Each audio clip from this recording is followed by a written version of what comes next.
I'm going to get Leo today. I'm going to get him.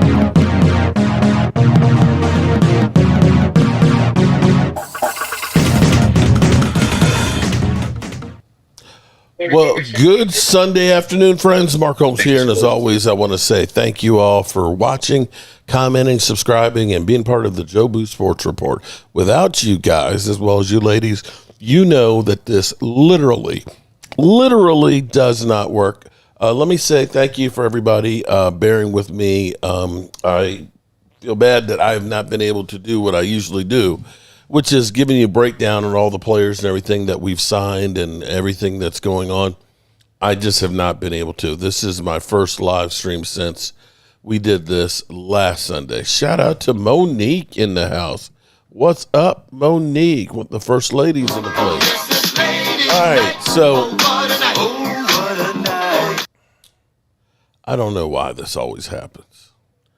Why is it Momo or an Eagle fan are always the first one here to join the program? I don't understand it. Huckleberry says, what's up, Mark and Cowboys Nation? What's going on? Oh, thank God. We got Thomas Garrett. So, Momo, how are you feeling right now that we got Dante Fowler back from you guys? I think it was no situations where Dante Fowler felt guilty. Felt guilty? About what? Yeah, I think Michael Paulson guilted him into it. I really believe that. What makes you think that Micah Parsons had anything to do with them coming back? I just believe that. Because Michael Paulson's a piece of shit, and I don't respect him. Oh, shit. Oh, shit. Oh, shit. I don't respect Michael Paulson. I really don't respect him.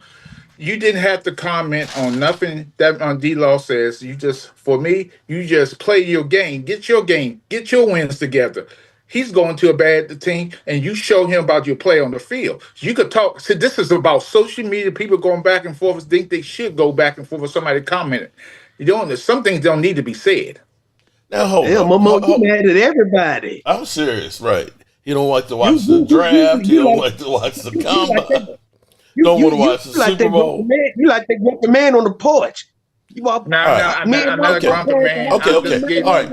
I'm going to drop the mic here on this whole thing that, D-Law, if he weren't doing a podcast, that we would be winning the Super Bowl. Because I'm going to say, D-Law, you were here for 9 years. What about those 5 years that Micah Parsons wasn't here? How did we do with that? Without the They was winning. They were winning what? They was winning. They was winning 12 games before Michael Paulson got here. No, bro. Put down the crack pipe. The Cowboys drafted him after the 2020 season. Those 3 seasons of 12-5, Micah Parsons was all part of all 3. Was he part of? Okay, Mike, let me ask you a question. Was D-Law there with Tony Romo? No. Yep. Oh yeah, the last year. Was it? Yeah, he was on the back end. Yeah. Almost. But he was inconsequential because his rookie year, he was mostly injured. He had 2 sacks against the Lions. His second year, he had 8 sacks, and then his third year, he ended up having the back injury and was suspended for 4 games. And that's why we drafted Taco Charlton, because we were like, we ain't got no edge rushers. So before he had the big season, which was 2016? It was 2017. Because, okay, I remember. Thank you. Shout out to Lola, Miss Hot Sauce. I will tell you why it was 2017, because Calais Campbell became a free agent in 2016, and I said, go get that guy, and people told me that I was an idiot, that he was old, and he only gets 6 or 7 sacks in a season, and so on. And it turns out, every time I've said we needed to go get Calais Campbell, he would have been good for us. How about this, Mark? Yeah. Mark, I remember in 2017. Let me see. You was in the draft was in Dallas, right? 2018, the draft was in Dallas. Oh, okay. That's what I said. Go get DeMario Davis. I was banging on the table. Chris, shout out to Chris. Come to find out, we eventually got Solomon Thomas 8 years later. Yeah. So what you think about Gilmore coming there? No, hold on. Let's be. Wanye Thomas sent the Bubba Gump. I mean, shit. What's his name? Shit. Forrest Gump. Sent the Forrest Gump, waving at him because, of course, he wants to come back. That doesn't mean anything. What our players want doesn't matter. It doesn't matter. It's what do the Cowboys want? Shout out to Chris May. Thank you for the super chat there, buddy. Because the Cowboys are going to do what they're going to do. I'm kind of mystified because we had heard that Rico signed a 6-year, $6.25 million contract. The guaranteed money on that's only $2.5 million. So I'm looking at Miles Sanders. Miles Sanders has been ass in Carolina the last 2 years. And looking at us signing him. That's what that tell you. Running back by committee again. Or they're planning on drafting one in the draft. And they're not getting gently. Somebody gonna steal gently from the Cowboys. There's quite a few running backs in there. Here's the thing I'm going to say. More important than the running back is the offensive line. Because I can look back to when we had picked up Darren McFadden, who averaged 3.3, 3.3, and 3.4 yards. The last 3 years he was in with the Raiders. And we signed him as like, man, why are we signing this bum? He comes in that first year. All the running backs is not going to make the team. Oh, no, they're not. But he ended up averaging 4.6 yards with the Cowboys because the offensive line was good. You can look at Saquon and say, Saquon had an incredible season, but without that offensive line, there's no way he's getting 2,000 yards. So more importantly, the Cowboys need to get that offensive line squared away than just saying we're going to get a great running back and run him in the ground. That would be my thoughts. So you guys leave it to the Duke brothers. The Duke brothers. Oh shit. Paris Campbell. I'm like, seriously? What's up, Lord Cowboy? How you doing today? What's going on? We got enough Paris Campbells on the roster as it is now. What's up? You know what I mean? We got enough Paris Campbells on the roster now. Yeah, I don't know, Mark. It just seems to me that they're not putting a lot of effort in this. They're not putting a lot of effort in anything. I mean, we might get a gym with Schottenheimer, but I don't think they put a lot of effort in searching for a head coach. They just went down the hall and said, "Oh, he's here, so let's just make him the head coach." And I kind of feel the same way about the players that we got. Some players might be decent in free agency, but some of them are just like, why the hell do we sign them? Well, looking at the amount of money that some of the guys are getting, I mean, Cooper Kupp getting a 3-year, $45 million deal. That's insane. So if y'all wasn't going to pay Cooper Kupp that kind of money, he was never coming to the Cowboys. He wasn't going to come here for $4 or $5 million a year. Well, nobody said $4 or $5 million, but a 3-year, $45 million deal. That's $15 million a year. That's a going rate for a wide receiver, Mark. I would have went after. Why not wait for Tyler Lockett? Why even sign this guy from the Eagles? I don't even know what sense that made. Paris Campbell. That didn't make no sense. I mean, there's a reason why the Eagles got rid of him. I mean, at least you know what you get with Tyler Lockett. This guy is just Intel. It's just a body. Intel. Yeah, unless you want to bring him in as a camp body. I don't know, man. That was one of the ones I was like, Paris Campbell. He's been around, but he's got like 1,100 yards in all the stops he's had. I think he averaged 5.1 yards a reception last year with the Eagles. It's like, seriously, he had that one good year when he was in Indianapolis. But that Big Sarge asked what I want him to do in a free agent. I want him to be aggressive. That's all, Big Sarge. Sorry. Yeah, I think so I've been going around listening to different teams and different organizations as far as that's not the Cowboys, Washington, Pittsburgh, Cincinnati, and all the consensus is I see that a lot of these players don't want to come to the Cowboys because they don't want to be, because they know they're not going to give them the money they want, and that's the problem. Because they're going to get lowballed. Yeah. Yes. And they don't want that. There's a lot to be said about that. So what you get are guys that are looking for a second chance, and low money players that are looking for a last opportunity. And I don't know if it's, I mean, you may have a lot right on that, Momo, because you may not even be in the ballpark that with players like Cooper Kupp and all that. They look at it and just say, screw this. I ain't winning shit there, in the same way that D-Law said it. And the Cowboys, you think about Cooper Rush, that had he played in that last game, he would have gotten that extra $250,000. You feel like, damn, did they really need to go ahead and play Trey Lance at that point?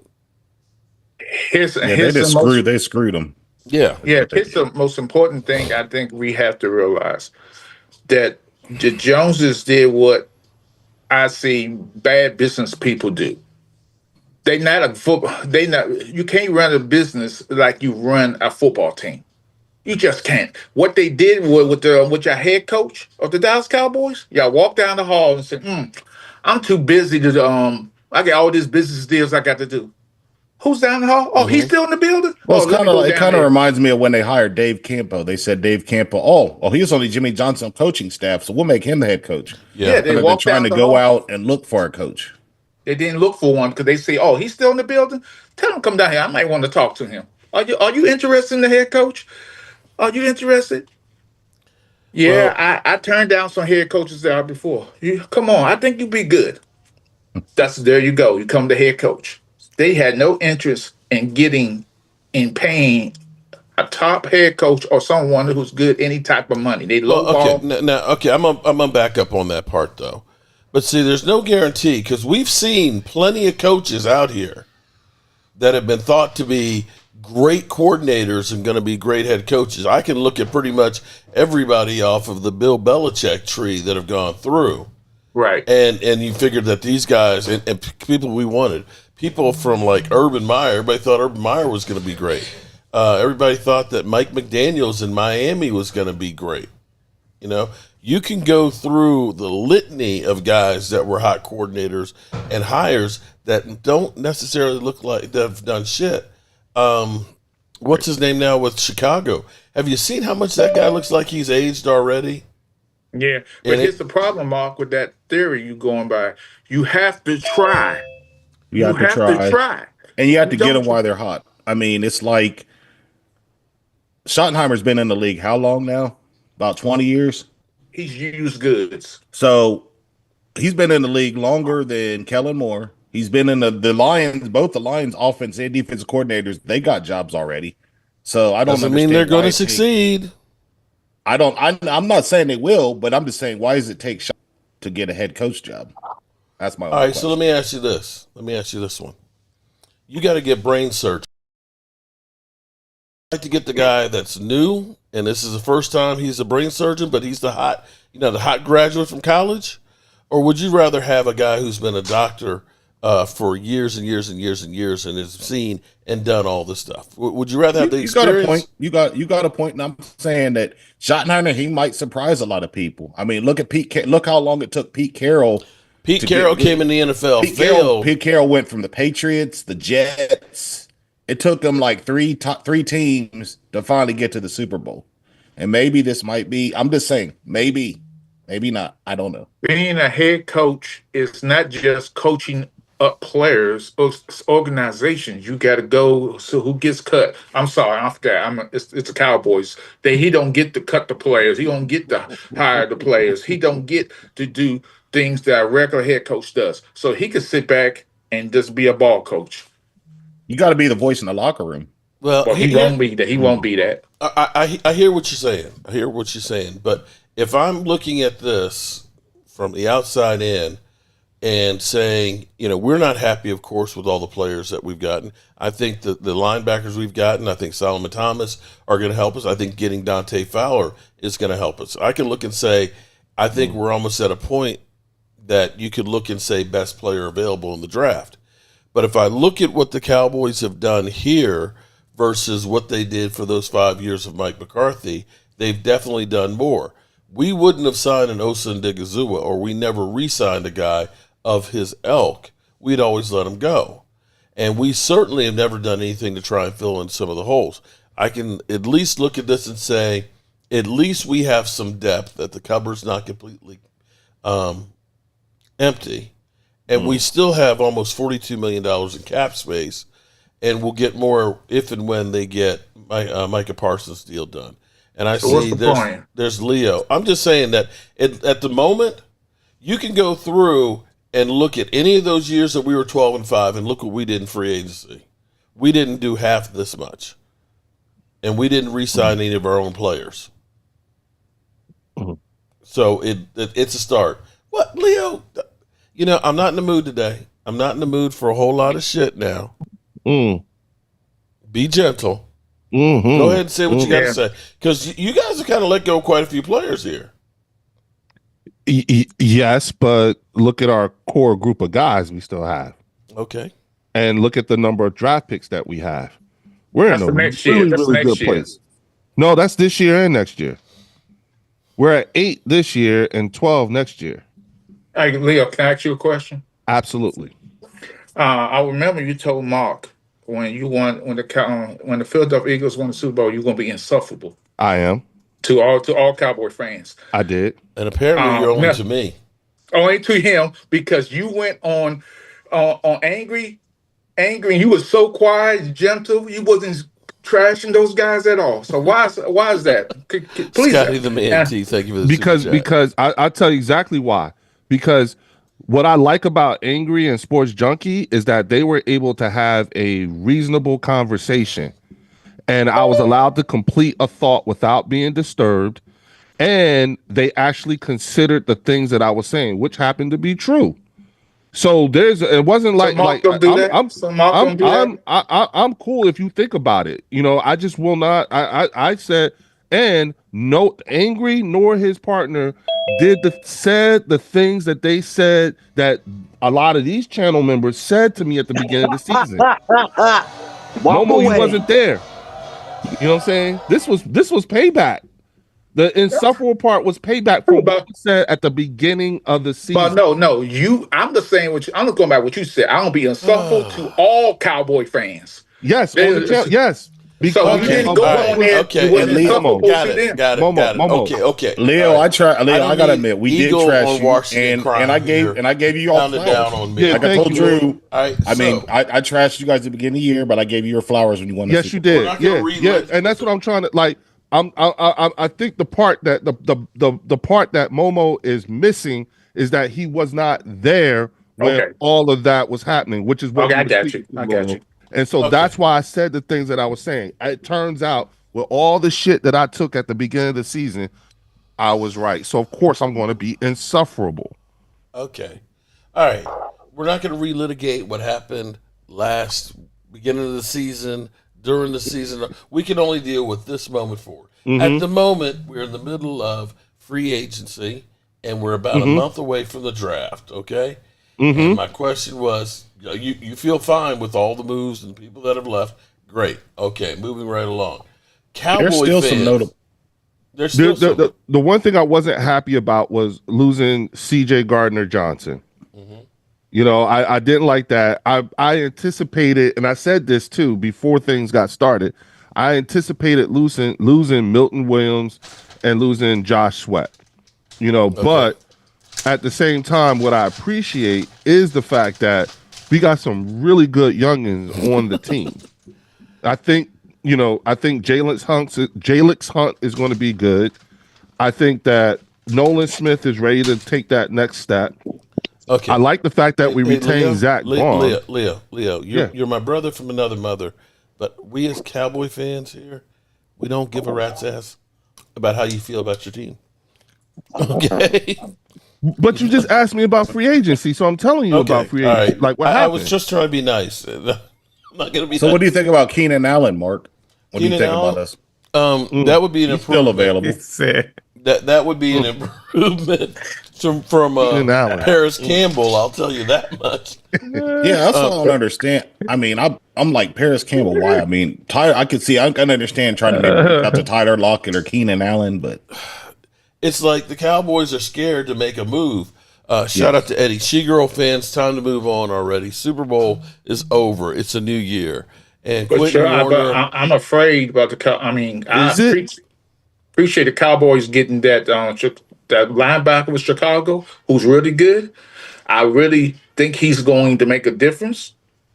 Well, I'm going to say that our defense is better than it was right now than it was I last agree. year.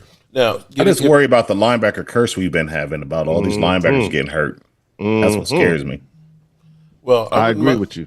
We're just cursed at linebacker. I'm telling you. Mm-hmm. Well, you're cursed in the front office. We keep we're not cursed. We keep drafting guys that are injured. That's the problem.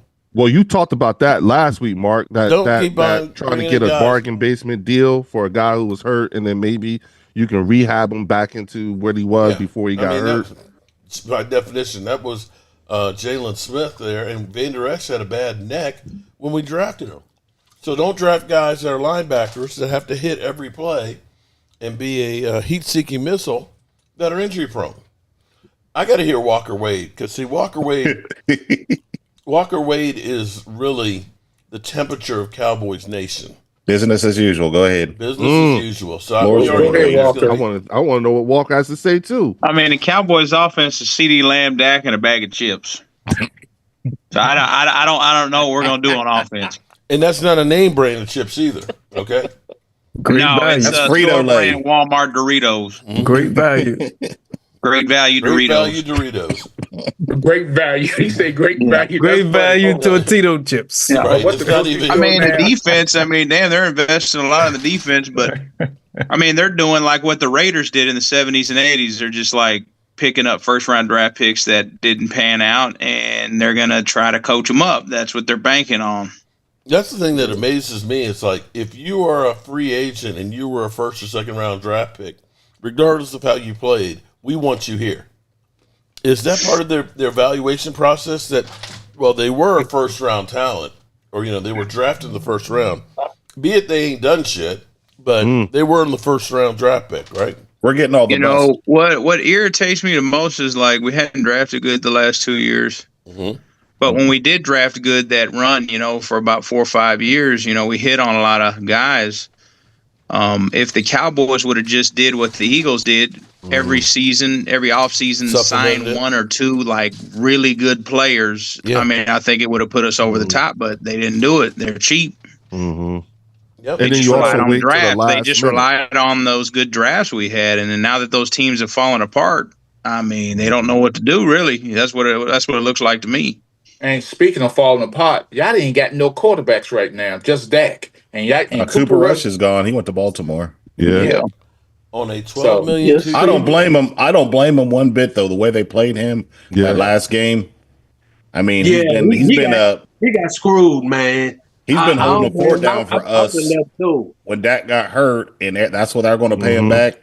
Yeah, I don't blame him. So the $1 million question for all of you except for Momo was DeMarcus lying? Milt's 36. Nobody cares what. To a certain extent. The problem DeMarcus Lawrence did come out and say, we were tired.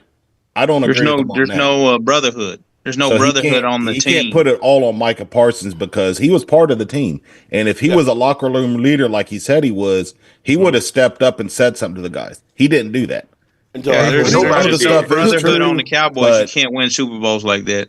But you're part of the problem, and you're sitting there saying we were tired, and you're supposed to be one of the pillars of the defense. Yeah, he said. Come on, remember, he didn't say. He did not say he was tired. He said we was tired. What did he say though? What did DeMarcus Lawrence say in that interview when he first touched down in Seattle? I think he just said that he part will always be in Dallas, but he doesn't think he'll win a Super Bowl there. No. He said I will never win a Super Bowl there, and he is correct. He's correct. He is gone. There any longer. He will never win a Super Bowl here. I don't think he'll win one in Seattle either. He didn't say I was never going to win a Super Bowl. He said I will never. Yeah, because he's gone now. Because he's gone. And he's at the twilight of Seattle. Derek, I think that people kind of got hung up. One at a time. And he's correct. And he's not gonna win a Super Bowl in Seattle either because they're in the rebuild. Yeah. Yeah, but the reason why he's not going to win a Super Bowl in Seattle is completely different than the reason why he wouldn't win one in Dallas. And mind you, he is literally at the twilight of his career. So he's only got a few more years in him, and then he's gone. And the amount of years that it's going to take for Dallas to come up out of where you are right now is longer than what he has left in the tank to play in the league. Did you hear? So he's right. Did you watch a Michael Irvin interview? Michael Irvin came out and said, when he played, he had his own show, but he said he still busted his ass in the locker room. So him trying to throw Micah Parsons under the bus. Yeah, I mean, Micah Parsons is a grown man. I mean, that he can do podcasts as long as he comes and shows up. That's all that matters. Does he come show up? He don't get nothing on. He don't tackle the run. Oh, hold on. Wait. Hold on. Let's stop. Hold on 1 second. The NFL told all 32 teams that a player from each team have to have a podcast. And the player on that team got a podcast is Michael Parsons. The NFL told all 32 teams that a player have to have a podcast. Okay. I know. But here's the thing. Hold on here. See, here's the thing that Momo, you're throwing the guy under the bus. So are you literally going to say somebody like Joey Bosa right now is a better player than Dak Prescott? I mean, excuse me, than Micah Parsons, because he doesn't. I'm not saying because I'm sitting here saying he's one of the top guys in pressures in his career. I think he's a top edge rusher, but yes, as he's an edge rusher. He don't tackle the run. He's not good in the run. He's not a good. If a team's going to run on the Cowboys, how many guys out there that are edge rushers? He's not going to stop the How run. many guys out there that are edge rushers that aren't good at getting to the quarterback and aren't good at tackling, run stopping too, bro? I thought the guy we brought back from Washington, Mark, was good. Fowler. I thought that was a solid pickup. That was a good. And Solomon Thomas, I think, is another one. I think the linebackers are going to be helpful on there. But, we haven't.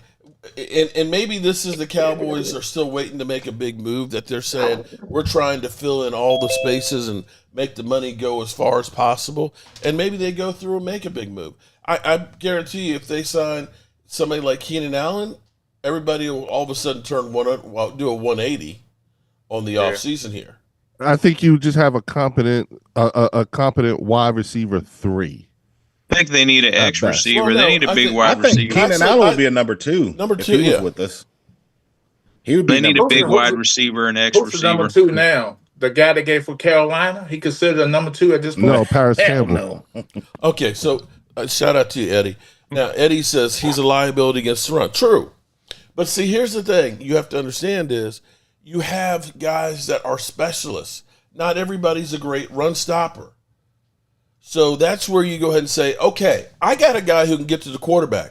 I got 10 more positions here. Let me get a couple of big son of a bitches to be in the middle of the field to stop the run. Does that sound too crazy? I mean, y'all sound like Jesse Holley, Micah Parsons, he only wants to be an edge rusher. He's not trying to be an elite linebacker, too. Well, look, if I've got a guy who's an elite pass rusher, then let me go ahead and get everybody else that I need to go on that defense, too. I can scratch that off the list. Well, then, Mark, how is it with all these, with the things that you just said, when you're talking about position by position, including what you guys have done this free agency, I just don't understand how you could think that you are in a position where you can draft the best player available. You at least have warm body. Okay, here's where we were last year. Mm-hmm. Last year, we let go Tyron Smith. It was time to go. And you replaced him with a rookie in the draft. You ended up letting go Biadasz. You tried to replace him with a rookie, and he actually did pretty well. You ended up letting go 2 edge rushers, Dorrance Armstrong and Dante Fowler. And what did you try to do? We're going to take Sam Williams, who got injured in training camp, and we're going to plug in Marshawn Nealon. Your linebacking core, you are already short right there, and you said, we're going to take Overshown, who was injured the first year, who basically was a rookie, and we're going to replace him. So at least the Cowboys, in past years, when they get free agents, it's after training camp is when they bring in guys. And typically they're guys that haven't been in the league or done anything of any note whatsoever, guys that have literally been out for a year or two. Mm-hmm. At least they're bringing the people in that have some kind of a pedigree or some experience of actually playing, and they're going to have them in where they're going to be there for OTAs, as opposed to like Carl Lawson that we brought in after the Rams game. Now he's got to get in shape because he hasn't been on a roster all season, off season. He's got to learn the plays. He's behind the curve. At least you're getting guys with experience that should be in shape that will go through your whole offseason program. At least we've gone through. We traded for 2 linebackers. Okay, we can always look for an upgrade. We know we're going to get Sam Williams back and Marshawn Needland. We've got now Dante Fowler. Okay, so we've got some edge rushers. We brought back Osa and Digazua. We got Mazi and the other defensive tackle we just brought in. That's a rotational guy. So you've Solomon got Thomas. Yeah, Solomon Thomas. That's it. So you've got another guy who's got experience. So that's better than what we had going on last year with Linval Joseph going out the door. The offensive line, you went ahead. You got a guy who started for Miami last year as a swing tackle, as depth. Okay, maybe he's if Guyton is not good, maybe he's challenging for a starting role. Can't be any worse than Chumagota. Surprised they didn't bring in Will Hernandez. Man, you guys picked up Miles Sanders. Oh shit! I'm surprised they didn't bring in Will Hernandez. That says to me, we're going to be drafting running back in the draft. Yeah. That you have to be. Mark, then if that again goes back to, it's not you're not in a position to draft the best guy available. You guys still like these activity. And you know me, I'm all about activity. No. Hold on. You're assuming that it has to be Genty. But there are a lot of that the Cowboys have to draft a running back the first round. They don't have to do. I mean, I think the Cowboys are going to go receiver in the first round. Yeah, I think so. They're going to. Yeah, I think they're going to need. They have to. Unless so that's they a position of need. Anything. As far as if the Cowboys go out, solidify the offensive, defensive line, and free agency, and the linebacker core. Making trades and all that, I'm fine with that. Yeah. So Walker, then that means would you at least? I'm saying, do you agree with the fact that this is not your draft is not about best player available? Your draft is positions of need. Oh, last year, this. Yeah, there's too many holes. I mean, they're going to have to draft for need. In comparison to what we had to do last year, every draft pick was a position of need. I get you, but Mark, okay. In comparison to last year, that's still not good. That's still terrible. And on top of that, the mere fact that, again, year after year after year. Well, it depends, Leo. If the best player available is a wide receiver by the time we pick, then we just take the receiver. Yeah. Right, but that's still a position of need for you. You see what I'm saying? And then on top of that, you keep waiting until the very last minute to sign guys and paying way more than you should. Wait, hold on. No, you can say that typically. You can say it typically. At the moment, Micah is in Dubai. Okay? Micah should have been signed last year. Well, yeah, okay. Yeah, well, they should have also went through and they should have re-signed Dante Fowler last year. They did. Right, but look at what you're going to have to pay for Micah. Hang on, though. They did get Osa signed this year before free agency, which you could actually look and say was a team-friendly deal. Mark, that's one. What's up, Gay? Listen, you got to learn how to crawl before you can walk. I'm not saying that they're great, but for the Cowboys, we were the last team to sign a free agent, and it was our long snapper. Seriously, yeah, that's what we literally did. Yeah. We signed our long snap. We didn't sign any of our own players. So what do you grade? So forget in comparison to last year. What do you grade your free agency this year? A D. It's an A compared to last year. That's ridiculous. It's an A compared to last year. So this year, I mean, they're doing stuff, but I give it a D. Yeah, okay, so then I don't think and last year they're banking on the coaching staff coaching these guys up. But see, a lot of the guys that people have mentioned and said, "Oh, let's go get that guy." Okay, Cooper Kupp sounds good, but if you drop $15 million on him and he's still the same guy he's been the last couple of years, then it's a wasted pick. What if Deebo Samuels isn't what you think he is, Momo, that he is really going downhill and he's spent and you got $17 million? You know, do you look and say we should have given Jordan Lewis how much did he get? $15 million a year?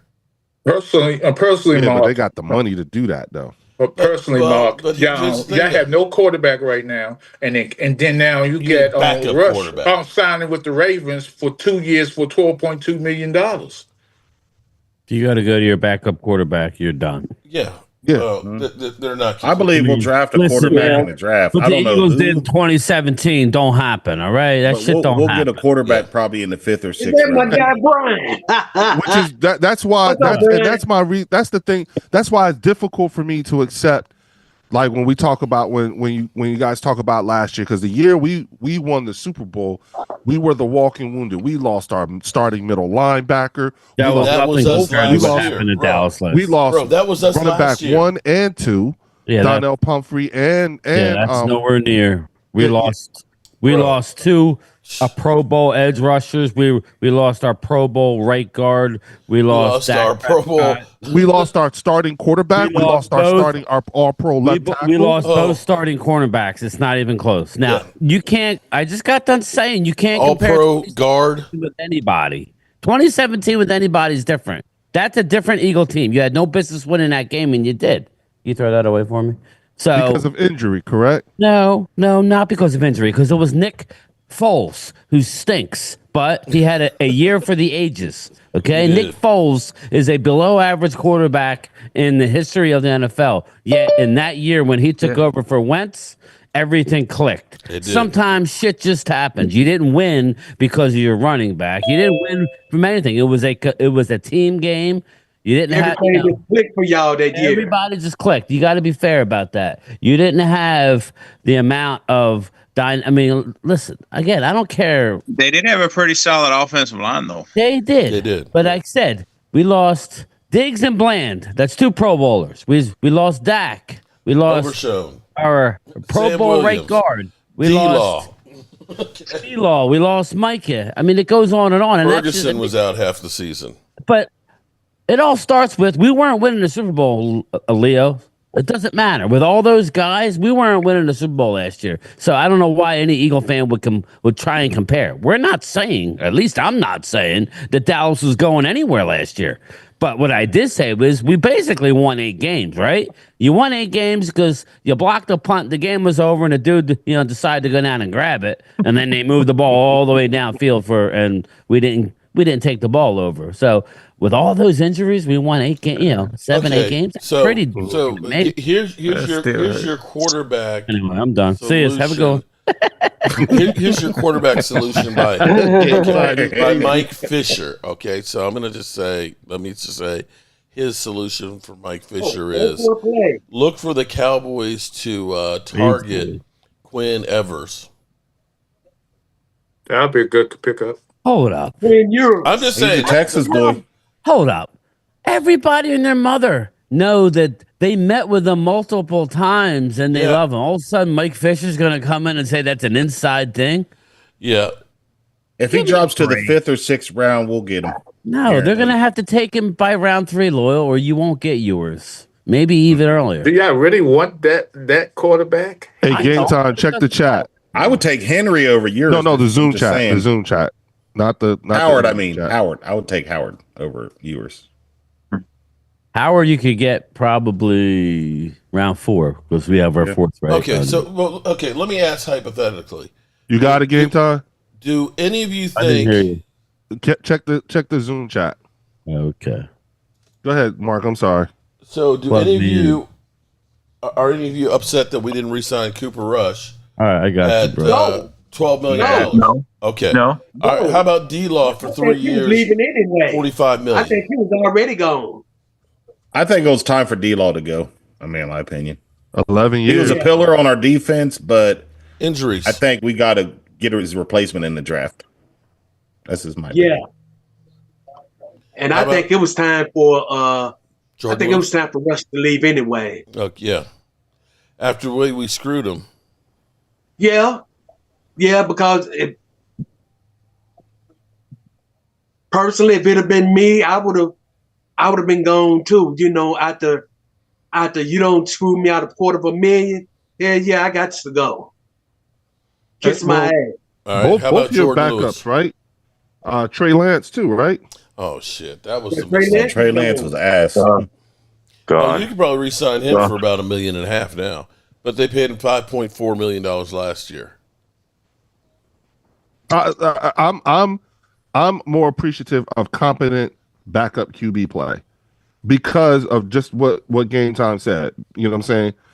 That's a lesson to me. That was a lesson learned of having competent QB play. But there's teams right now that don't have a competent starting quarterback. I will. Okay. I mean, seriously, Mark, I will say you got this. everybody being held hostage by Aaron I will Rodgers. say this: Dallas is already making a big mistake because I just kind of said, what Nick Foles did doesn't happen, but the bottom line is shit happens, and you have to. Leo is right. I'll argue with anybody that the amount of injuries at the timing all at the same time is unprecedented. But we still weren't going to do shit last year. Let's be honest. But No. we do need a backup, Mark. I agree. It's far too long that we're relying on shit. Listen, Wade, I'm sure you've already talked to Mark about hamstring off the bone. Dak is not long for the league based on what's going on. Which is why you need to get the offensive line together. Yes, and we're going with the third defensive coordinator in 3 years. You need to invest in a quality backup. Me and you in prime time and Wade, we were at the game last year. Did you see Cooper Rush against the Eagles?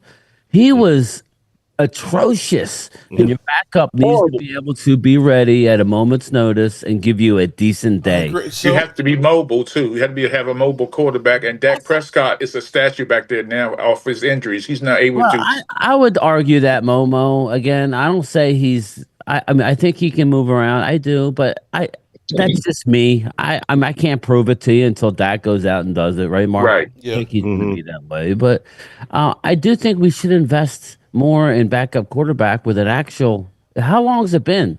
I think the last good one we had was what's his name? Romo. Andy Dalton. Yes, Andy Dalton. I'm calling him now, Leo. Andy Dalton was not that good for us. No, I don't think he was any better than John. I'm sorry, Andy Dalton did not do jack for us. Okay, remember Washington won the division at 7-8. Yep. I'm sorry, 7-9. Yeah, I mean, Andy Dalton was not good either. Dak got hurt again too, didn't he? That was his first. That was the year he broke his foot. That was he broke his ankle. Yeah, his ankle. Yeah. So how many times have he had season-ending injuries since he's been with the Cowboys? Twice. That's not good. Yeah, one is not good. I will say this, the type of injury he had, like we keep hearing, well, Tyron came back, and listen, I hope he comes back, because if he doesn't come back, it's going to be a miserable couple years until we find somebody that's a suitable replacement. Hopefully he can come back. Arch Manning. Hopefully he can come back and put it behind him. But we see, Tyron Smith came back the same year. It's a little different when you're planting and that's your leg that you're throwing off of. And you just hope that he can. I disagree with that one, bro. I'm not saying he's not going to be able to come back. When you're trying to drop the anchor there and take on and all that, you're putting on a hell of a lot more stress. I agree with you. When you got a 300-pound guy hitting and engaging you. That's called taking a shot before the game starts, Mike. Mark, you know they do that. Okay, taking a shot and having it rip off. Let's just pray that he can come back and give us. What's he got? 3 years left. Let's hope he has 3 years left. So he probably get re-signed. So Andy Dalton, dude, you're killing me already. Here's the reality: Andy Dalton was 4-5 for us in 2020, 14 TDs, 8 interceptions, 2,170 yards. And an 81 rating. So it wasn't exactly like he was going to take us to a Super Bowl. No. And that's the guy who had experience. Solid good backup. So the question is, who? I mean, you could get Jameis Winston. I mean, who are you talking about that's going to be a solid backup? I think they're going to draft him. I don't think we're going to get one. Well, no, we're definitely drafting one. But to me, I think he's going to be the backup. I mean, I think you're deficient in that. I mean, I think you're 100% right there. Definitely not. I would go out and get what's his name, Locke, either Drew Locke or somebody like that, and then go ahead and get him. I would get rid of. I would get rid of who we got now. What's his name, Mark? Again, we're just talking about competency, right?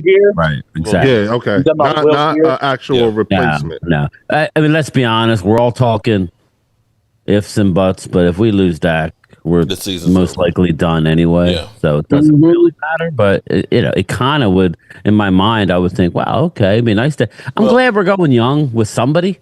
Eddie B, wow. Shout out to Eddie B. Oh, no, Eddie. No, Jason Garrett's not going to be the backup. Must be talking about me. Sincerely yours, Jason Garrett, 3-time Super Bowl. I honestly wish that they had played Trey Lance more than Cooper Rush when Dak went down, just so that we could have really got to see. Well, I was embarrassed, man. Any playing time. He can't throw. He can run, but he couldn't throw. That was Trey Lance's problem. Now what? But Cooper Rush will come out looking great, right? In a runner. That was Dak his first 3 years. You just want more body of work to be able to make a complete assessment. I would like Winston just because of the upside. I don't think he played one game, got hurt his second game, and that first game was a pour down rain. They were sliding in the rain against the Bears when the 49ers played them. And then he got hurt, and he played preseason, didn't do good. How about Joe Flacco? We have really never been able to assess Trey Lance. That's not a bad look either, game time. I mean, he's a veteran guy. Here's the reality, though. Look at what he did with Cleveland. They don't want somebody that good. If he's throwing to Paris Campbell or Jonathan Mingo, it doesn't matter if it's Dak or anybody else. And if we don't have somebody better than Miles Sanders run the football, you could put Joe Montana out there. And that's not going to help. We've got to get some better weapons out here than what we have than just CD.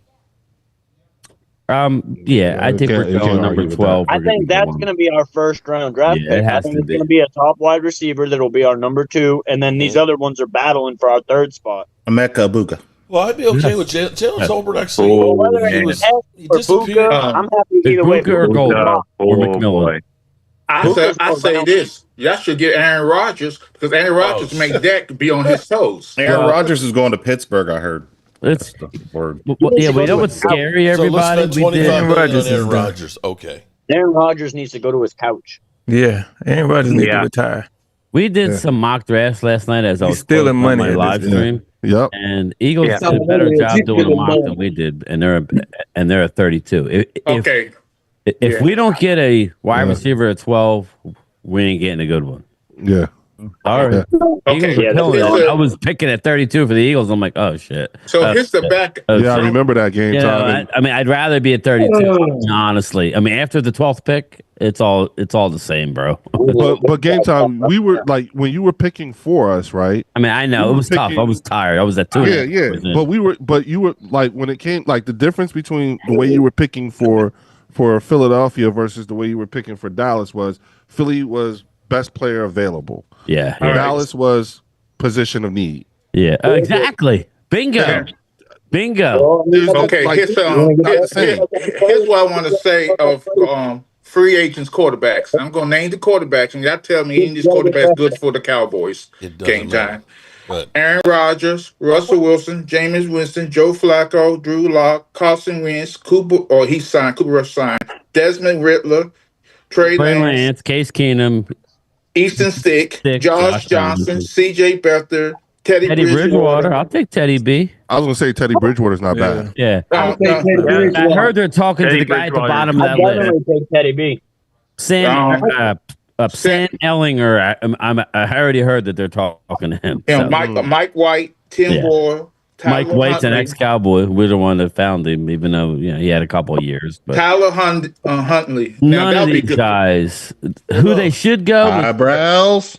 Didn't Mike White have a decent year or decent game with the Jets? Now, Isn't that like alopecia? I don't think he's going to get What does Mark think? What does the all-knowing think? Because I have no clue with this team. You're not going to sign Russell Wilson. You're not going to sign. Oh, wait a minute. Isn't Carson Wentz out there? Yeah. Yep. Yeah. Sure. That would be great. That would be great for drama if you're looking for drama. Yeah. But here's the reality. If Dak goes down, our season's over with. So my thing is I need my offensive line as good as possible, and I need some fucking weapons. Okay. Why don't you just sign a running back? All these free agents running backs out there.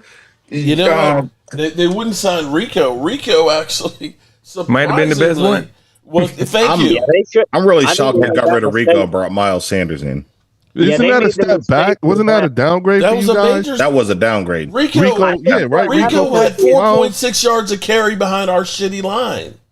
What about Dobbins? Miles Sanders had like 3.8. He's a good running back. Our starting running back. J.K. Dobbins. I like Dobbins, but the problem with Dobbins, he's just injury prone. But Dobbins is a damn good running back. Rico oversold himself. He thought he was going to have a higher J.K. Dobbins was he's smash unit. Offered him smash unit, boy. I know that's your boy. I know he's just injury prone. That's the problem with him. Nick Chubb got re-signed. Oh, he got re-signed. What about? I think I might be wrong, but I thought Jamal Williams. Jamal Williams. I know he got his little issues, but I know Kareem Hunt went to the Kansas City Chiefs. I do know that. I believe the Cowboys are going to draft a running back, and one of these two running backs that we just signed will not be on the team. Exactly. Yeah. I agree. Right. Miles Sanders will probably be gone. That's what I told Mark earlier. One of these running backs that we signed is not going to be on the. It's not going to be on the roster come opening for the 25 season. I don't know why anybody's, having a hissy fit about signing all these running backs. I say at least one or maybe two of these running backs it's not going to be on the roster. No, they may not either of them. They're both 1-year deals, so they may not keep either of them. I'm confused about something. We signed Cook, and how many times did we see him? One game, and that was it. I'm confused. 3 days. Didn't Gallup sign with somebody? No, he wants to come back. He wants to come out of retirement. He just announced his unretirement. But the Raiders still own his rights. No, they don't. Hold it. Here we go. I didn't see this earlier. So Micah Parsons is back in the States and hosted his first Lions Den youth football camp of the offseason, giving back to the community. But you already ate a slice of pizza. Where, in Harrisburg? You can eat something else. I should get him a cookie. But I'm seeing the clip of him. Yeah. When you're in my hometown, don't do So everybody talking about how he's selfish and and he's not a team player. Just because you do every player does this. His podcast is for an hour. His podcast is literally an hour. Okay, I don't care. I work at the Smithsonian. That hour takes up the time he could be learning. He could learning how to tackle running backs. Oh my God! I don't care. I'm sorry. I can't do it. No. Because these are the same people that said Dak Prescott. No. When Dak Prescott was about to get paid, they said, being in Dallas, you should take a team-friendly deal because you can make more money doing, ads and things like that. So Dak Prescott spent his time doing all kinds of ads and everything else. So that's not a distraction? Isn't that the same thing? When he says I'll take a team friendly deal, he's making it up by being able to do podcasts. No, I don't believe no player should give nobody no friendly deal because you're on the team. You get all your money up front. I hear what you're saying. Nobody cares, Momo. I hear what you're saying, Momo, but you're a Commanders fan. Now shut the F up. I think you have to. And why are you so mad? He's just mad at everybody. He's so mad because bitter from Thomas, years the answer back. to your question is when you get 55 put on you in an NFC championship game, that is very hard and difficult to come back from. It's embarrassing. I can't wait. Leo, he's been acting like this prior to the 55 beatdown that y'all gave him. He's like that grumpy old man that sits on the porch with me, you and Mark. We walk past his house. He'd be like, "What the fuck are y'all doing walking past my house?" Yeah, get off my lawn. That grumpy old man. No. Okay, can I say, Gary? I like to comment on that. Get him. I see as a football fan, I see things that I don't agree with. So I, as a human being, I'm going to say what's on my mind. I'm very outspoken about things. I've always been that way. I ain't mad about nothing. You I did say wasn't that mad. you have, I'm not mad. you I'm did say awesome, that man. you did say that you have the phone number of the commissioner and his email and his mailing address. I know. Anyway. I don't have none of that because Roger Goodell don't. He works for the owners. He does. He wouldn't. Yeah. Yes, he do. Yes, he does. And he's So doing what he's exactly going what to the do is owners best for want, business. making more money. Yeah. And making about $45 million a year. So I think when the players get upset at Roger and the fans get mad, no, you get mad at the owners. The owners the one who wants all this stuff done. You're right. You're right. They hired him. So you get mad you get mad at them billionaire motherfuckers. And who's mad now? Who's mad now? Damn. Let me just respond real quick to Momo, Mark, Mark, everybody. If Dallas wins, nobody cares about the damn podcast. Yeah. Oh, cool. Yep. No.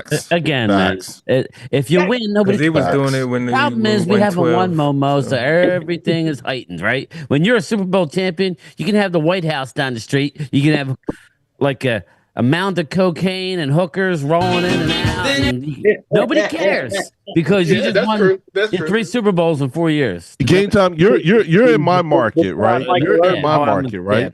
And Darius, Big Play Slay was on Micah's podcast.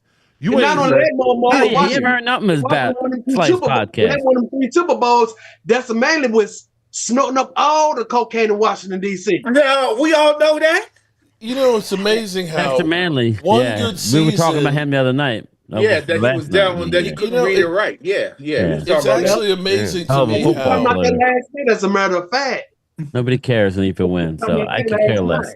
This is hey Momo. I'm not saying it's right or wrong, but I started out with negative about the podcast. So I'm like, I wish my guy would be, focused but with everything that's going out there right now, just come on now, just take the hatred away. He could be out racing cars. He could be out running and gunning like Boss Man Fat. He could be doing all this negative stuff.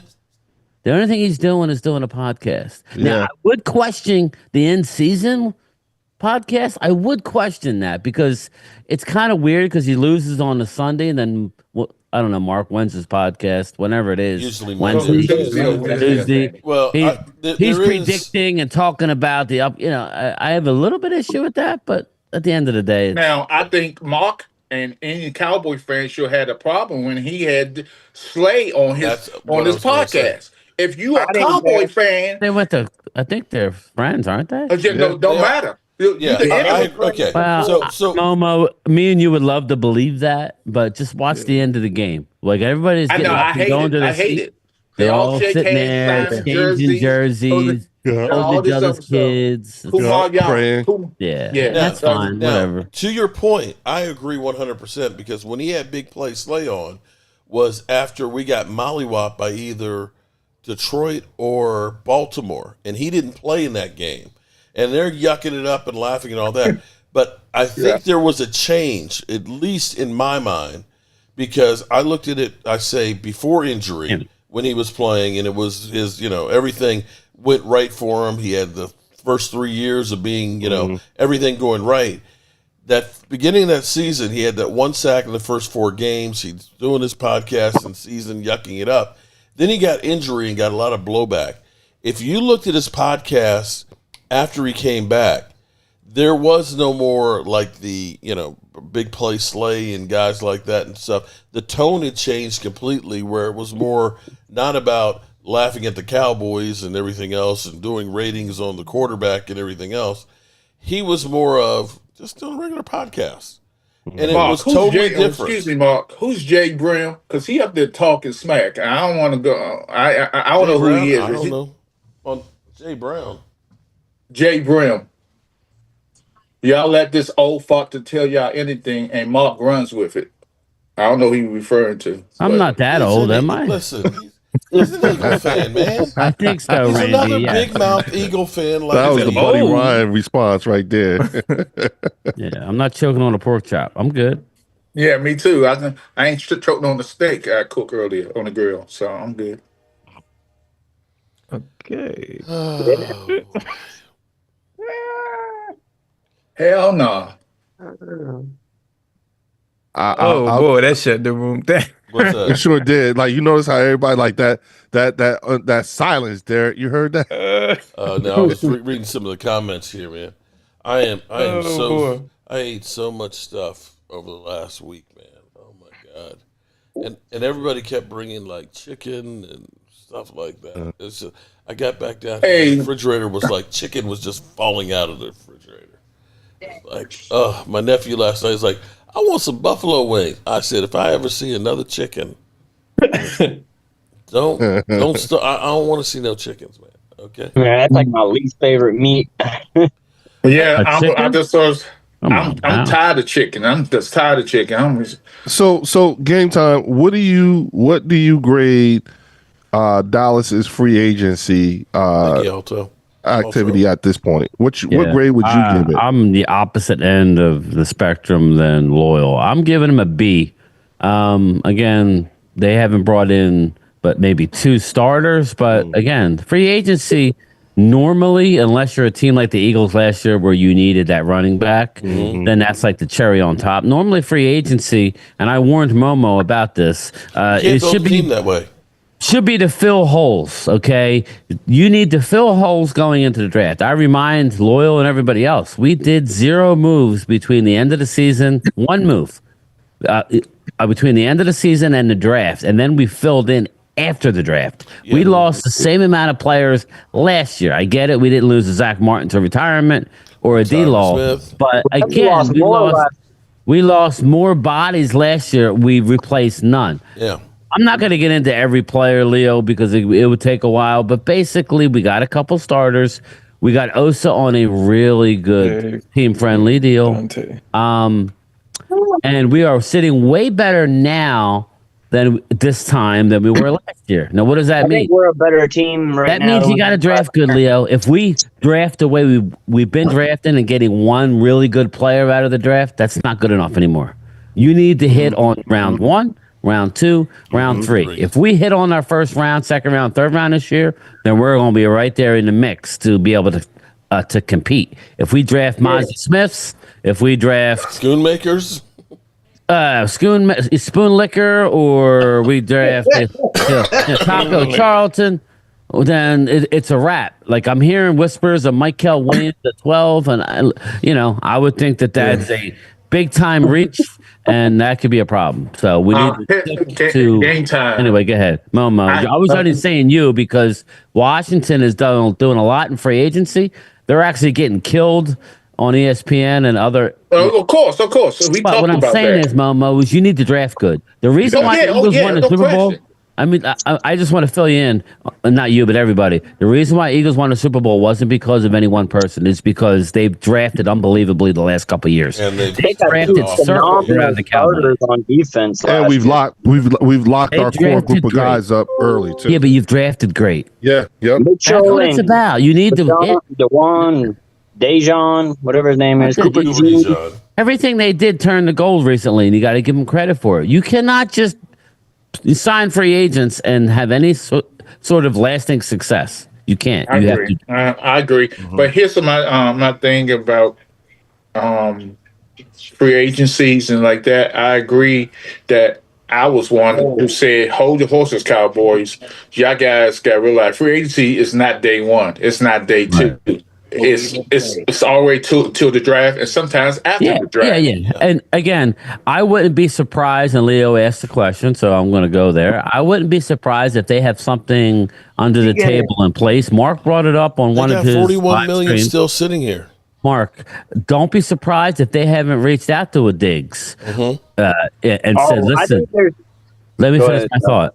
Hey, listen, after the draft, Mark, whatever that date is, May, whatever, when you could pick up guys. Oh, yeah. Because Diggs ain't going to come for $7 million. He going to want probably $10 million. You know what I'm saying? But you can sign somebody after a certain point and not lose your comp picks. Correct. So maybe they have something like that in line. Now, people are going to say, well, Diggs, he's coming back from ACL. We're still drafting 1 at 12, people. You just need to go into the draft not necessarily having to do anything, but I would think you would get one at 12. So wait a minute, you think 12 is going to be a wide receiver? I do, or yes, I do. The more I think about it, I do. Okay, here's the thing I want to ask you, Game Time. That's going to be. And all Cowboys You wait, fans. it goes quick. You know? Do you think the Cowboys should give away their number 1, number 2 for the number 1 pick?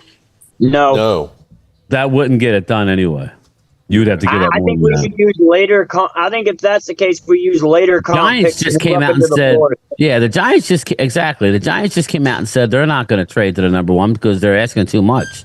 They want multiple ones for the Giants to go up from 3 to 1. What do you think it's going to cost us? I don't think there's a player. That's nuts.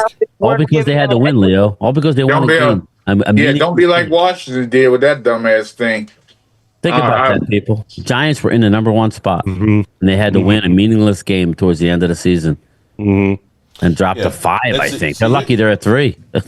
Here's where next year, and to that point about not signing in kind, D-Law signing that contract, $15 million a year for 3 years. Jordan Lewis's contract is another $30 million contract. So you might be looking at a 4 and a 5 right there for those two, possibly 2 4s with those two. So the Cowboys, being the cheapskates they are, they don't want to make a big signing in kind because then they're going to lose out on those. Right. That's why I said maybe they have something in place with a guy that's not in a rush to sign a deal like a Diggs and say, listen, we'll come back to you after the draft, after a certain date, but we're interested in you. That's very possible. Again, why would Diggs want to sign anywhere right now? You wait till after the draft. Yeah. Like some of these running backs, like Miles Sanders, I think he was foolish to even think of coming to Dallas now because after the draft, when somebody gets squeezed out, like Dallas, I fear that Dallas is going to wait too long to get a running back, and then they're not going to get a running back that they need, a guy who could be on the field longer than just first and second down, and then they're going to be like getting just anybody. So if I was a bottom dweller, I would have waited till after the draft and then just picked my spot for playing time. Because if Dallas gets a first round running back, if Genty slides, which I don't foresee, but let's just say it doesn't matter if it's first. If Dallas picks one up in the second round, he's the starter. Whoever that person is the starter. And Miles Sanders is probably not making a team. So, well, the thing that worries me is that for the most part, we haven't addressed run stopping. Not yet. We have not. That's where I'm. Call me a broken record, but I would definitely do a flyer on Calais Campbell. $2 million is what he signed for last year in Miami. Calais Campbell. Oh yeah. Well, I got excited. Somebody in my chat last night said we got Campbell. I'm like, I wish. All right. That would, then they said Paris Campbell, and I was. You're like, fuck. I'm like, Jesus Christ. I said, Mark's got his guy. Yes, finally. And then. Oh shit! But even at 38 last year as a part-time role, 58 tackles, 6 sacks. As a role player, he can play anywhere on the line from edge to nose, and it's like $2 million is what he had last year. So So are you guys a better team at this time this year than you were at this time last year? If our players come back healthy, yes, because we let go so many players. Well, think about it, Leo. We didn't sign him yet, but we went. We're talking before the injuries. We went into the season with Zeke Elliott as our starting running back. Just remember, Rico Dowdle didn't come in until week 8. Yeah, he missed the first. He didn't even get a snap until week 8. Right. So we were going in. So if we go out and get, let's just say we get the Henderson, whoever, it doesn't matter. Let's say we get the Henderson out of Ohio State, or we get Caleb Johnson, or whatever, Omarion Hampton. Okay, we're better at running back. Again, Brandon Cooks. I think he's cooked. I think his last name. So too. We haven't lost anybody from the wide receivers, right? We're going to be more healthy with our defense because we're actually going to be able to start the year with Deron Bland. I get it. We're not going to have Trayvon Diggs on the outside necessarily. But we went out and got Kenneth Murray, who was the captain of the defense in Tennessee. He's not an all-pro. He's not a Pro Bowler. He's just a solid downhill starting linebacker who was the captain captain of the defense last year. We went out and got the linebacker in Chicago, and again, it was a minimal deal, but the fan base is out of their minds the fact that he left there and that we got him. Remember, Eberflus is the one that found this kid. He's he's like a Jack Del Rio type linebacker. That's what he is. So that's kind of what it reminds me of. So I think we're out of the gate. We're better. Everybody was busting on us. Add to that too, game time, that we had 2 rookie starting offensive linemen. Yes, and that's another thing. At least, Cooper Beebe looked like the real deal. I don't know. Hopefully. It don't mean much until we actually get on the field and play, you know what I mean? But I think we're in a better spot. Talk to me after the draft, and then I'll, but I would think we're in a better spot. I mean, I would. Well, this still you gotta realize, man, you got Drew. Tyler Guyton is going to have a whole year of working out and getting Thanks for the super chat, but damn. So much hate. This is still a bad Dallas football team. Wow, Drew. Again, like we know where that's coming from, bro. You can say whatever you want about Dallas in the playoffs because you're right, but we are a 3-time 12-win team that won 7, should have been 8 with the damn block punt that the dude decided to go and touch. Half our team off. Again, without the injuries, we won like 10 wins. We're probably a 10-win team. Maybe get in, maybe not. That's what we're talking about. So it just seems like, Leo, none of the Eagle fans want to see us have any sort of success. And I just I laugh. I'm like, why? Don't you want us to be half decent? It's I know you don't. I like the Eagles being good because I want to have that game, that potential playoff game. That's what it's all about. But some fans just want to be able to play a bad team and smash them. I'm tired of beating the Giants and this narrative out there that the Giants are close to overtaking us. All they need is a quarterback. Well, they're not getting one of those. Okay, that's not the case. If you got a GM like that, that's not the case. Right. The Giants get a quarterback. Watch out. Yeah. Oh my God. Yeah. Sure. Yeah. They got. I don't know about all that. Yeah. Holston. You know what I mean? Giants are a train wreck. Giants are years away. Yeah, and if I would agree with that as well. We sit here today. I'm not saying nothing about how far we're going, but we're in a better spot today than we were last year. I mean, we were. That's all, in my opinion. Anyway, go ahead. No. I just wanted. In my opinion, I don't know how we cannot. I don't know how we cannot be. Leo, we relied on a rookie left tackle who had 7 college games played. Yeah, that's what. And now he's got a full year of NFL strength and hitting the weight room. That in itself is unbelievable. Well, you know what? Game time. Like for me, I'm just looking at the fact that this is the first time we've had real continuity in terms of, and I'm talking about from the Philadelphia Eagles, continuity on the coaching staff.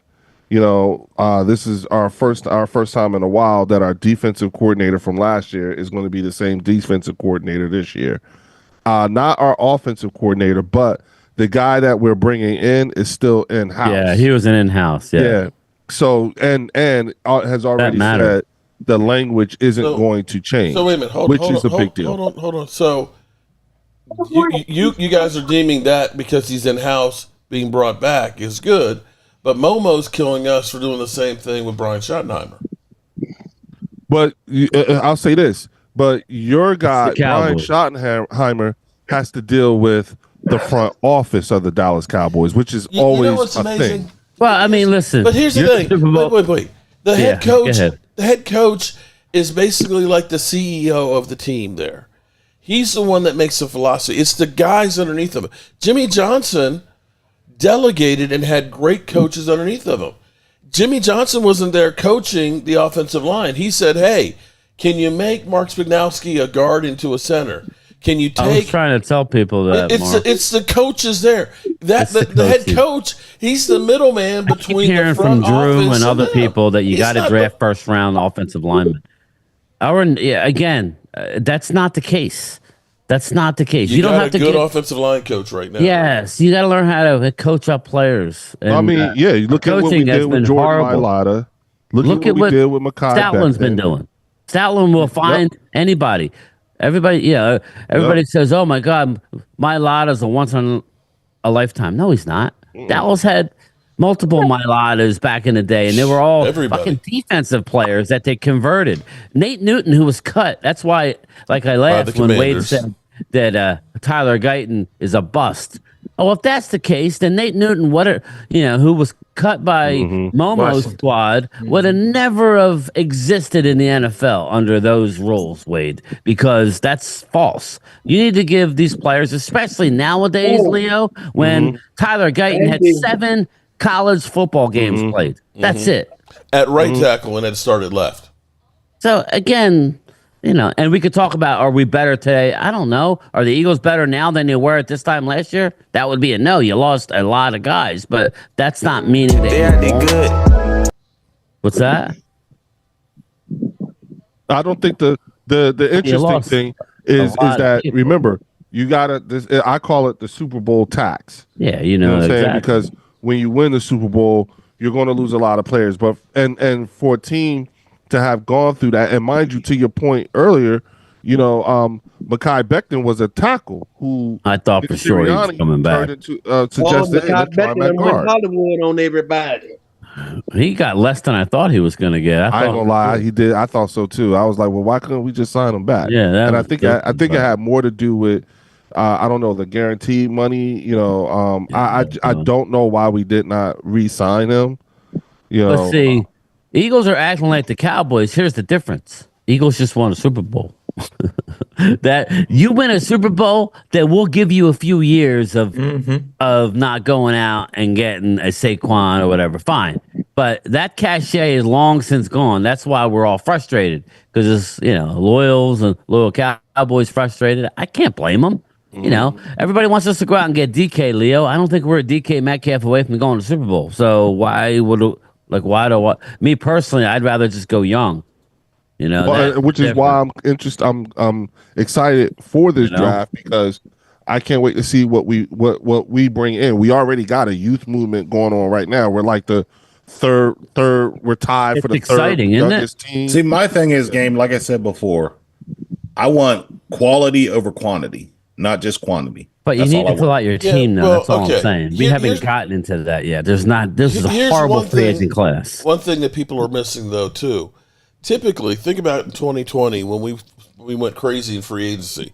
Don Terry Poe, Gerald McCoy, Emerson Griffin, Clinton Dix. These were all that was some old bad dudes. Old ones. Now take a look at the ages of the guys here. We've actually gotten a hell of a lot younger by D-Law going, by Zach Martin going. I think Dante Fowler will be 31. I think he's the oldest guy on the roster right now, followed by Dak Prescott. That's a good question from Momo. Why didn't they want him back? Why wouldn't a 10.5 sack guy? Why wouldn't Dan Quinn want? And it was only $8 million. That's a good question. Yeah, that's his guy. He rejuvenated his career. What I liked, Mark, to your point, what I like is that, and I don't care. At the end of the day, what anybody says doesn't really bother me. So you can have your opinion, but we got some young, highly talented men that have underachieved with a big chip on their shoulder. I like that. Give me a guy with a chip on their shoulder. I can roll with you. Maybe I've got to bring back the black sheep. Well, at least the hot boys are gone. Oh, thank God. That I fucking hate hot boys. Hot boy. Yeah, they out of here. You just pissed me off on that. And I'm not one of them. I think any Dallas fan who's ripping D-Law that's rude. Again, I think Micah's immaturity stepped up. He should have swallowed his tongue and let D-Law get his lick in. D-Law salty that he wasn't offered a deal. But see, here's the thing, though. That was it. Here's the thing. I think it started when Micah it's like Parsons Terrence did. Parsons but arguing with Lord Brunson. Where Micah Parsons said, it's my time. The lion after it. I think it was the timing of it, Mark. Literally, it was within minutes. It was the timing. It was literally within minutes of D-Law signing in Seattle. Yeah, but that's going to come with age. I think Micah understands that now because he kind of zipped it up a little bit. He needs to. A leader sometimes leads without saying anything. You know what I brush mean? that shit So off. it is what it is. But you don't man. know what the dynamic was between those We guys. don't. We And- know they didn't like each other. Yeah, but and we also know like Malik Hooker said the same thing last year too about the podcast. You know, he we did. can't- You don't And remember that? Yeah. See, here's the problem, Mark. Right now in that locker room, there exist fans of D Law. It's now separated, right? You're gonna have a couple guys go, you know what? I agree How with many? D Law. There's not I that agree many with left Law. though. I know, many I other know, than but again, I mean, if it's only one or two, that's one or two too many. That's all I'm saying. Well, but who? Okay, but who could it be that's in there right now? Pretty I don't much, know. I we've haven't turned over the analyzed whole. it, but- We've turned over the whole That's why he defense. tried to break it up. Osa tried to break it up. My question to you, my question to you, Mark, is: do we now have the right leadership? Okay, it's as well as anybody. You played the game at a decent level, so leaders, you can't learn to be a leader, right? You're either a leader or you're not. Everybody's gonna see right through you if you're trying to be a fake leader, right? Yeah. Like in that one game, like for instance, remember that one game where Mike is going up and down and saying, "Come on, we got to play better. We got to do this. We got to do that." And Micah looked at him and said, "You got to do your job." Because Micah wasn't stopping the run; he was just doing what he does. So it'll be interesting to see how this plays out. That's all. There's no ifs, ands, or buts about it. He is now the de facto leader. He is. Yeah, I know. And so we'll see how that goes. But I still think that Micah did a lot of maturing through the course of this season. I think there's a lot of the team that's behind Micah that have also been tweeting. Yeah, I think the so only too. one that tried to say anything opposing Micah, and that was Osa. Jordan He Lewis? didn't try to go opposing Micah. He just was Jordan like, Lewis what about said- brotherhood. Yeah, Jordan Lewis came out and kind of said, "Well, But he ain't on here anymore. yeah, well, yeah, he's a little salty too, but it is what it is, man." I'm the D-Law guy, but I was questioning, wondering why he might be gone as well. Yeah, Hold well, they on. made it. Wait. Actually, hold on. The dude, he brings up a good point. One could argue that Micah responding to D-Law was stepping up for the team. I agree with that. I do. The dude. Shout out to the dude. It's like, screw you, man. We're trying to win this thing. Yeah, and if you are a former Dallas Cowboy and you go to another team, you're going to be. What is the best way to get that fan base on your side? To bitch slap. Talk trash about the Cowboys. Yep. Everybody does it. Cole Beasley did it. Chris Canty did it. DeMarcus Lawrence did it. Everybody does it. Jason Hatcher. That's their way of mending them with the next team. That's their way of being like, look, I turned my back on them. I'm with y'all now. Yeah, that's true. I never really liked him anyway. That's what that is. Yep. Yeah. Yep. You're right there. I agree with that. At the end of the day, we're not going to know until they start playing games. Or maybe when a team leaves, they've been so frustrated while they was dead, all the BS they had to go through, and all the ups and downs they felt. They say there was no leaders on the team. Maybe they feel, hey, I can speak out now. I couldn't speak out there when I was there. Well, Tito did it. You can say when that he went to the Bengals. Everybody does it. Well, No, I'm think saying about Tom Brady. Hold on. player Think does about how Tom Brady was with New England and how he became once he went with Tampa Bay. So, aren't they all kind of Agreed, Randy going McIntyre. through? There's certain things that you can and cannot say, and so on. And I feel like my D-Laws was really more in a joking way because the camera guy said, because you're not there. And he said, yeah, after that. You barely hear the camera guy, though. All you hear is that's what he D-Law said. yeah. I'm never going to win a Super he Bowl said, there. "I'm And he here." was correct. Exactly. Again, you know how it is, The camera man. guy said, you're not there. And then he said, yeah. That's I'm here. why the Royals. That's why I think Micah probably shouldn't have said anything, because if he heard the whole comment in totality, there really wasn't nothing. It's a little bit of snide. Everybody's got to remember how this all started. It started with Micah's agent saying, "You want Micah back? This is what it's going to take." No, I don't know what that number is. I'm guessing around 15 million, but I don't know. And Dallas probably looked at that and said, "Okay, I'm not going to. If I offer you less than that, when you said this is what it would take to bring me back, then that would be." You saw what happened in the last negotiation, right, Mark? Where they, a Cap Boy, Yeah, your godson offered him a 1-year, $10 million And he deal. basically said, "Boy, release me." So Dallas wasn't going down that road again to publicly underpay him in his last and final contract. The Dallas offered him nothing. And it's just a weird thing that Dallas hasn't re-signed any of DeMarcus Lawrence's clients this year.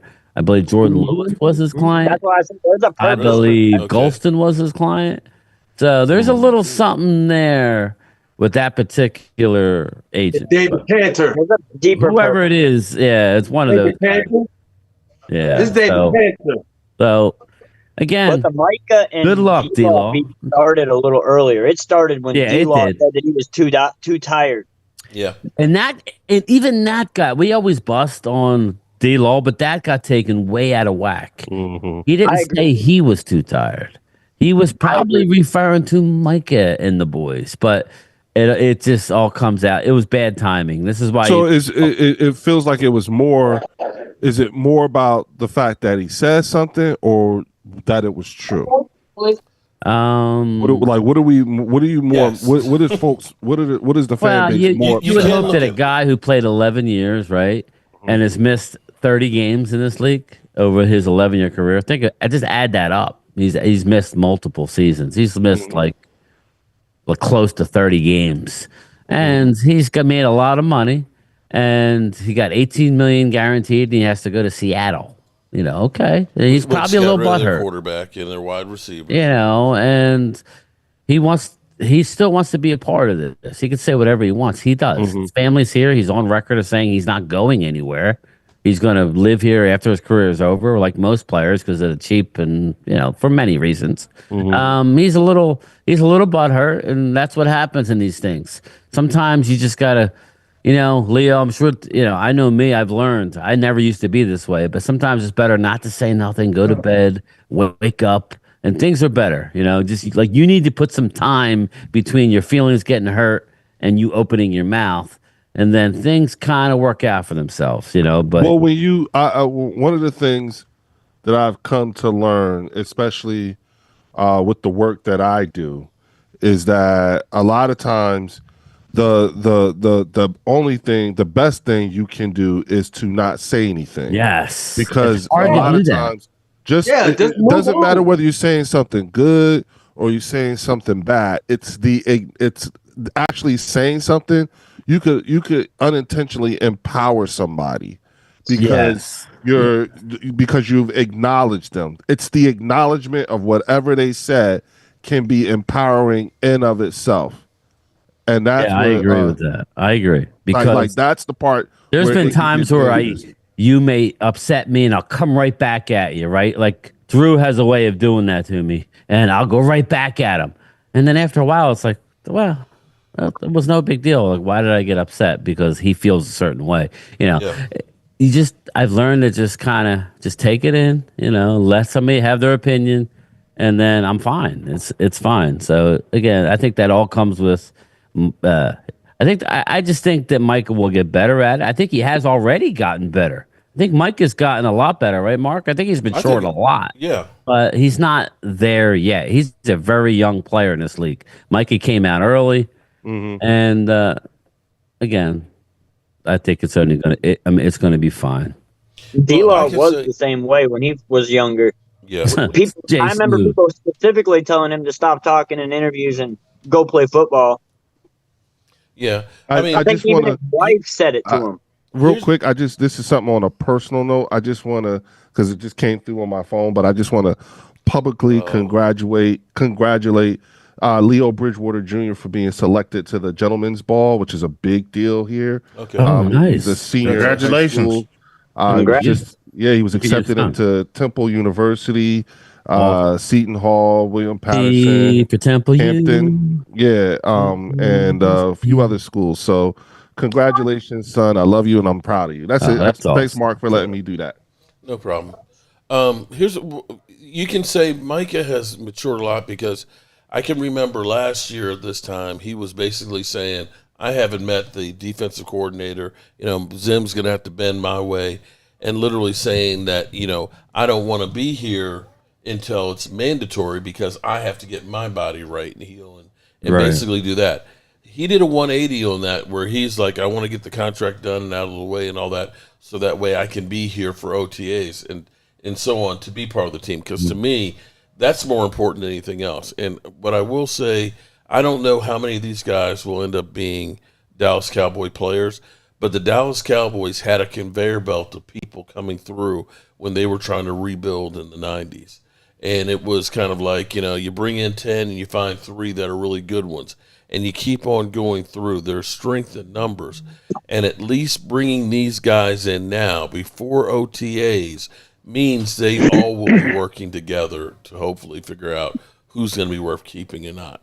So when you get to training camp, you got an idea of who's going to be on this team and what they're going to be doing. And hopefully you're now coaching to get ready for week 1, not evaluating players and trying to bring in more to supplement what you're doing. Yeah. I mean, again, and this will be my final comment, but I feel like I feel better about the team now going at this point than I did last year. That's all. Just to Leo's previous point. What does that mean? That means I feel better now. That doesn't mean about how many wins or right. I feel better about the team because you got a new coach. You don't have. Listen, everybody forgets 33% of every NFL roster gets turned over every year. This is not a new thing, but we have, D-Law was a different cat, I love D-Law. He was a nasty player. He played the run well, but he was a different type of dude where, I don't know, he just had that attitude where he was... he was going to set a tone. Yeah, and who's going to step up? Hopefully Micah does it for the right... Who's going to... is Micah going to do it? You want to know what... You know what I mean? We lost. Because we lost 2 tone setters. J. Lou was a tone setter. Yes, big time. DeMarcus Lawrence was a tone setter. Yeah. And if you're hurt, it don't count, right? We love Overshown. Can I say this to you? I mean? Can I say this? And this is for all of you except for Momo. Is that what I will say that's different? What I will say that's different is not the team, okay? Not the team, but the fan base has come back quicker this year. No. They have not than really you did come back last year. No, they're skeptical. You don't seem to be as hurt. You're much more involved. Well, you know what? Yeah, you're a lot more involved. You know what I'm saying? The enthusiasm behind what you have seen is a lot more better this year than it was this time. Last year, it was last year. It was a hope and a prayer with everything. Because again, it was Leo. It is nothing more frustrating than knowing you just put yourself in our spot. We won 12 wins again for the 3rd time, knowing that shit ain't gonna happen again. You know how the NFL works. They give you something. You better eat it. You better take it. You better run with it, like what the Eagles did this year. You better take your success and finish the fight. They did it, and Dallas had their opportunity, and we shit the bed. Right. So you get last year. That's what you get. That's what we deserve for blowing our chances. Eagles handed us the division the year before last on a silver platter, and we got all the way up to the 2nd pick, and we crapped the bed. We were planning victory parties before the game. It was embarrassing. Yeah. As a Cowboy fan, last year, going into last year, following that Green Bay game was embarrassing. And for our organization to answer that game by doing nothing, that's why I go to loyal. Dude, it's way better than it was last year because they just lost the biggest game since I can remember.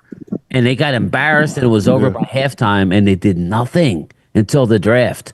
Yeah. That was a slap in the face. This year's totally different. I don't know what that means, but it's different. I feel better, at least for now. Yeah, well, and that's why I said, like, when I think about, because I already asked about how you guys feel about the team. Forget the team. I'm just looking at the fan base. Right. And you guys are, I think they're like, much more. All right. Yeah, you already went through y'all went through the fire, at least the proverbial fire. Yeah. At this point, and so now, not that y'all haven't been given reason to have hope because there are some things that are different. Jerry's letting Brian pick his coaching staff rather than being told who his coaching staff is. And the coaching staff was actually at the combine, which is You didn't hear him talking at the combine. Yep. yeah. No, I'm saying we actually had our coaches at the combine. Last year we didn't. They were back in Dallas, which is insane to think about. I just think that you guys are, like there are some things that we see, and I don't know. Maybe Philadelphia Eagle fan base can take a little credit because maybe we gave Jerry such a hard time talking shit to him at the link that maybe he decided to okay, sorry. Maybe he decided to you know what? Go ahead, son. You got it. Y'all do y'all thing because they gave him a hard time at the link, bro.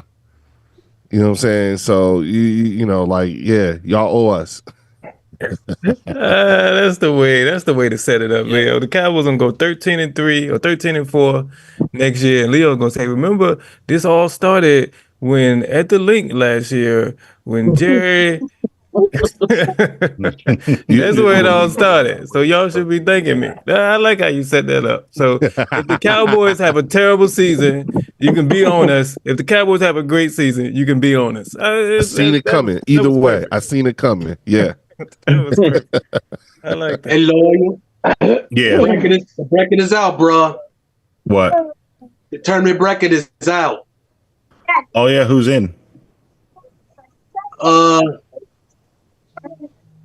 I see Michigan won the Big Ten. I've seen a few teams. They're in. All the teams that's supposed to be in is in. Okay. I'm just going for Norfolk State. And they're in.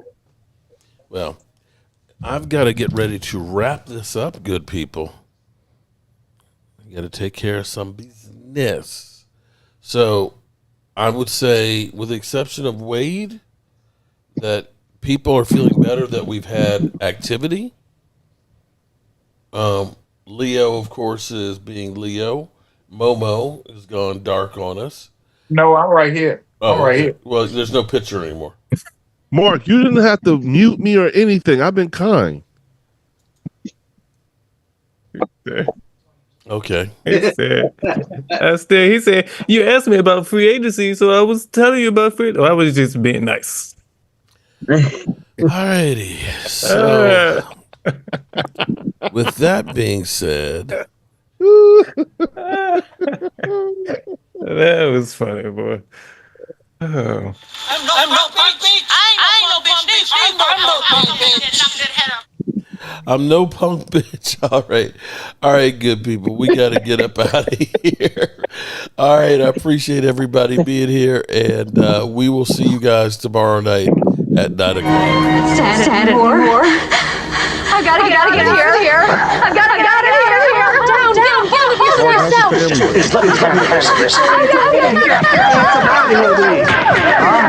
Get back to your seat. I'll take care of this